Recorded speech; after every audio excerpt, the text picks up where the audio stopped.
You'd be forgiven for wondering if the woman in the window is just trolling you in its earliest moments, when a voice on the other end of a phone conversation coaxes Anna, Amy Adams, paternalistically. Why not make today the day that you go outside? The voice suggests. Oof. Anna has developed anxiety and agoraphobia due to trauma, the details of which unfurl later in the film but have nothing to do with viruses stalking her West Harlem neighborhood and the rest of the world. Someday we'll hear lines like this and not immediately sigh with recognition, but for now, they hit a little close to home. Anyhow, despite being about a woman who can't leave her house, spends all day swanning about in oversized, shapeless house dresses, and is obsessed with watching her neighbors, The Woman in the Window was never meant to reflect pandemic-era reality. The film is all tied up with the before times. It's based on the 2018 novel of the same name, written by A.J. Finn, the pen name of Dan Mallory, the writer whose myriad fabrications about his life were exposed a year after the book debuted at the top of the New York Times bestseller list. And then something went awry in the movie adaptation.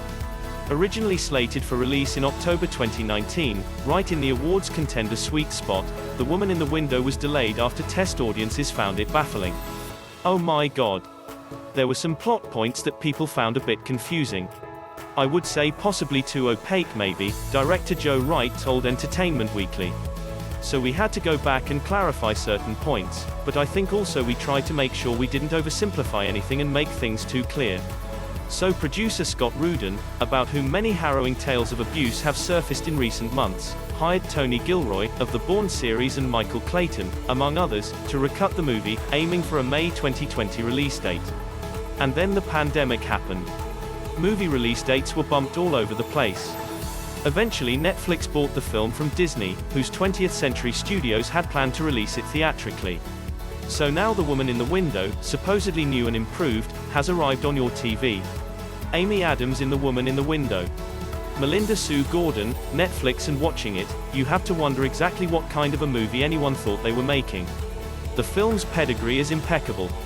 It's directed by Wright, Anna Karenina, Atonement, written by virtuosic and multi-award-winning playwright Tracy Letts, with a score by Danny Elfman and a killer cast: Adams, Gary Oldman, Anthony Mackie, Jennifer Jason Leigh, Julianne Moore, Letts, Wyatt Russell, the list goes on. The house it's set in is quite lovely. There's a lot of wine and clips from old movies playing on Anna's TV. The Woman in the Window is clearly going for something. But instead it is inert, and for no good reason.